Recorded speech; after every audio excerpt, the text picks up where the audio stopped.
Hey Antlers, it's Miss Crab. I just got to work.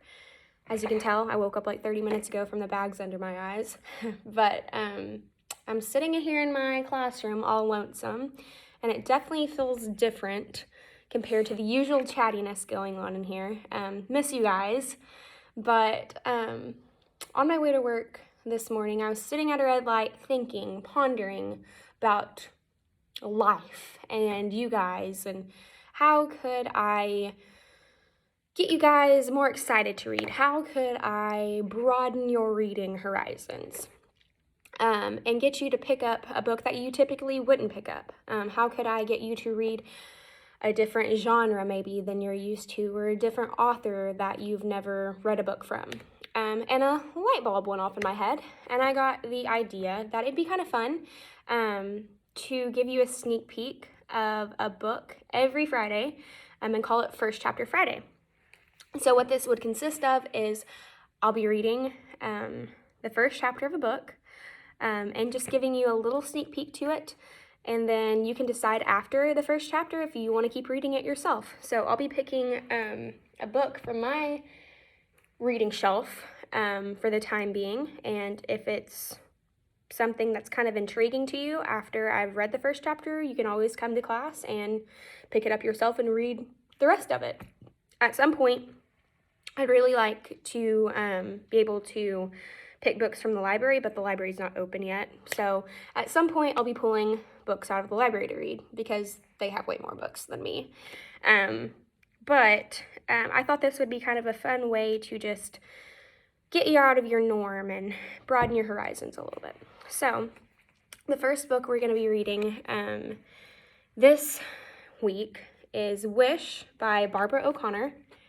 This book was recommended to me by Jack and my A group homeroom, so shout out to you, Jack. I finally read this book this week and got through with it just last night, and it was as amazing as you said it was going to be.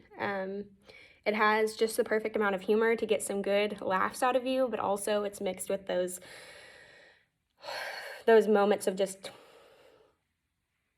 pulling at your heartstrings, and it's a really good book. So I appreciate you, Jack, and I appreciate you for recommending this book to me. And now, hopefully, all of you, as I read the first chapter, it might kind of get you intrigued and you can appreciate it like us as well.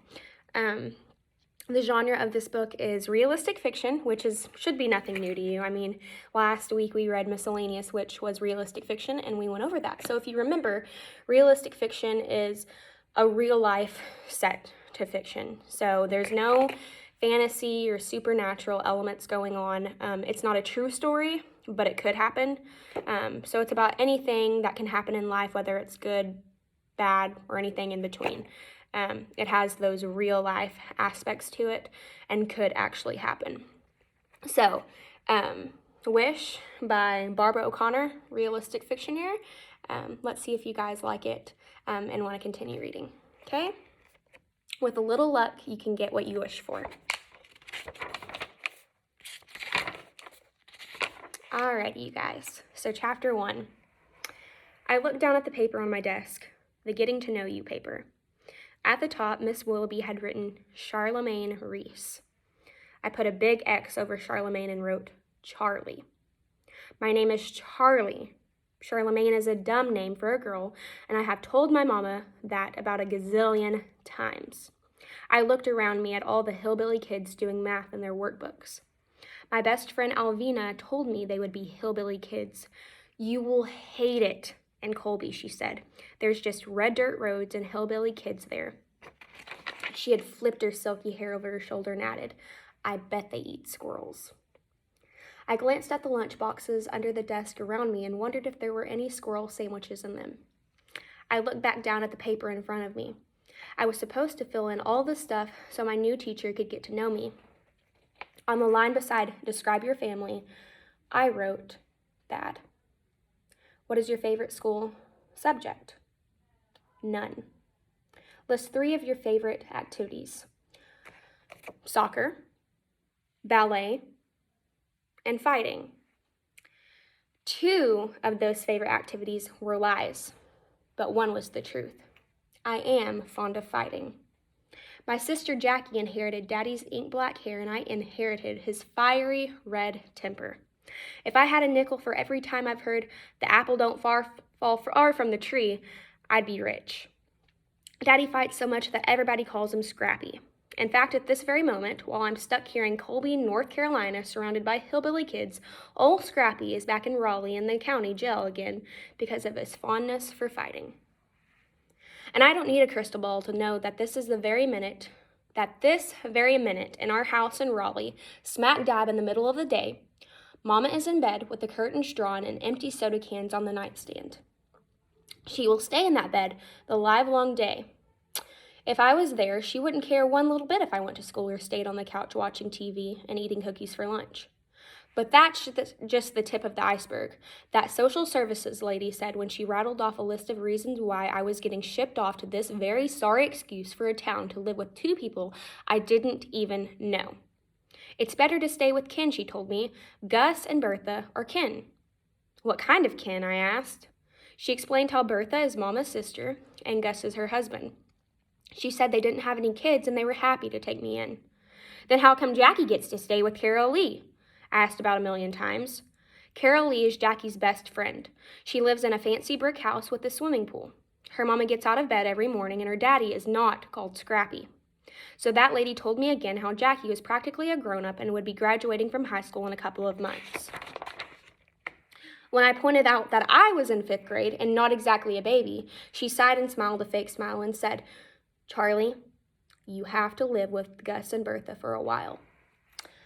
I'd never laid eyes on those people, and now I was supposed to live with them? When I asked how long I had to be there, she said until things settled down and Mama got back on her feet. Well, how hard is it going to put your dang feet on the ground, is what I thought about. You need a stable family environment, she told me. But I knew what she really meant was, you need a family that's not all broken like yours is. Still, I whined and argued and whined and argued. But here I am in Colby, North Carolina, staring down at this getting to know you paper. Have you finished, Charlemagne? Miss Willoughby was suddenly beside me. My name is Charlie, I said, and a greasy-haired boy in the front of the class let out a sputtering laugh. I set one of my famous glares his way till he hushed up and turned red. I handed Miss Willoughby that paper and watched her eyes dart back and forth as she read it. Her neck got splotchy red and the corners of her mouth twitched. She didn't even look at me before she marched back to the front of the room and dropped that paper on her desk like it was a hot potato. I slumped down in my seat and wiped my sweaty palms on my shorts. It was only April, but it was already hot as blazes.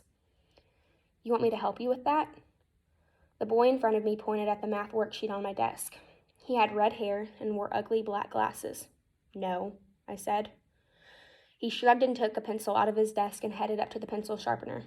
Up, down, up, down. That's how he walked, like one leg was shorter than the other. And he dragged one foot along the floor so his sneaker made squeaking noises. I glanced at the clock. Dang it, I'd missed 11:11. I had a list of all the ways there are to make a wish, like seeing a white horse or blowing a dandelion. Looking at a clock at exactly 11:11 is on my wish list. I'd learned that from some old man who owned the bait and tackle shop out by the lake where Scrappy and I used to go fishing. Now that I'd missed 11:11, I was going to have to find another way to get in my wish for the day. I hadn't missed one single day of making my wish since the end of 4th grade, so I sure didn't want to miss one now.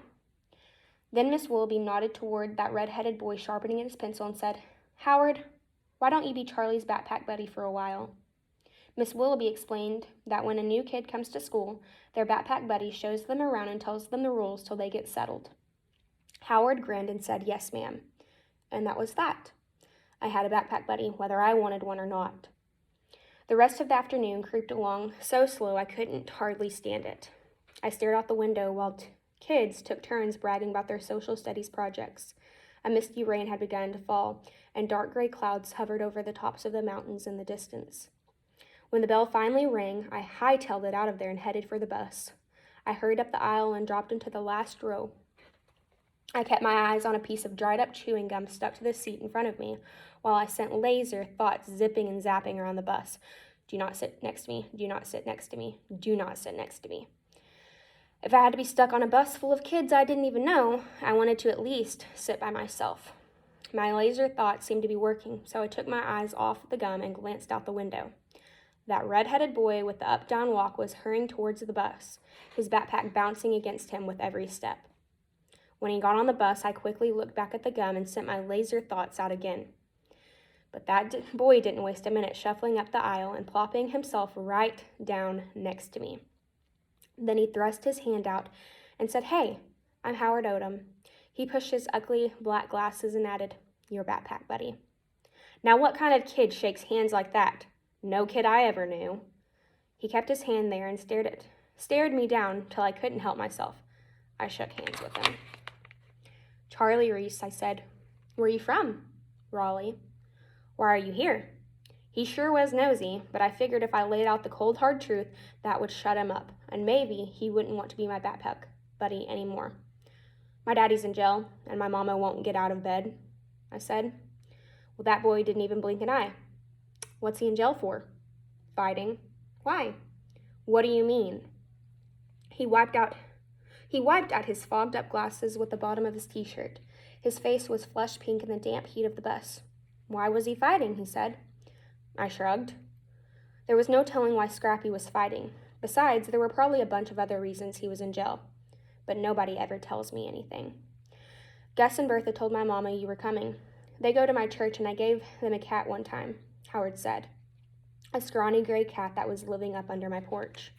Then he went on and on about how Gus taught him how to make a slingshot and how sometimes Bertha sells bread and butter pickles by the side of the road in the summer. How his mama drove her car right into the ditch beside Gus and Bertha's driveway one time, and Gus pulled it out with a tractor, and then they all ate barbecue sandwiches in the front yard. "You'll like living with them," he said. "I'm not living with them," I told him. "I'm going back to Raleigh." "Oh." He looked down at his freckly hands in his lap. "When?" "When my mama gets back on her feet." "How long's that going to take?" I shrugged. "Not long." But the knot in my stomach told me that that was a lie. The worry clutching at my heart told me my mama might never get back on her feet. As the bus pulled out of the parking lot and headed towards town, Howard rattled off a list of school bus rules. No saving seats, no gum, no riding on the back of the seats, no cussing. A whole mess of words that I was pretty sure nobody paid any mind to except Howard. I looked out the window at the sorry sights of Colby. A gas station, a trailer park, a laundromat. Wasn't much of a town if you ask me. No malls or movie theaters, not even a Chinese restaurant. Before long, the bus was making its way up the mountain. The rain had stopped, and wavy plumes of steam drifted up the asphalt. The narrow road curved back and forth and round. Every now and then, the bus stopped to let some kind of kid off a pitiful-looking house with a red dirt yard. We were almost to Gus and Bertha's when the bus stopped and Howard said, "See ya." Another younger-looking red-headed boy got off with him. I watched them make their way across the weed-filled yard to their house. Bikes and skateboards and footballs and sneakers were scattered from the front door to the road. A garden hose snaked from a dripping faucet to a hole in the yard. A small, dirty-faced boy was dropping rocks into the hole, sending up splashes of muddy water. Howard waved at the bus as the bus pulled away, but I turned my eyes back to that dried-up gum. When we finally got to Gus and Bertha's long gravel driveway, I got off and watched the bus drive away, making the rain-soaked Queen Anne's lace bob at the edge of the road. I was staring up the driveway when I noticed something shiny in the dirt at the edge of the road. A penny! I darted over and picked it up. Then I hurled it as far as I could and made my wish quick before that penny hit the road and bounced into the woods. There. I'd gotten in my wish for the day. Maybe this time it would finally come true. All right, you guys, so there's your sneak peek. This book will be sitting on my shelf when you get back next week. So if you feel inclined to keep reading, make sure you're looking for this, okay? All right, guys, I will see you guys next week.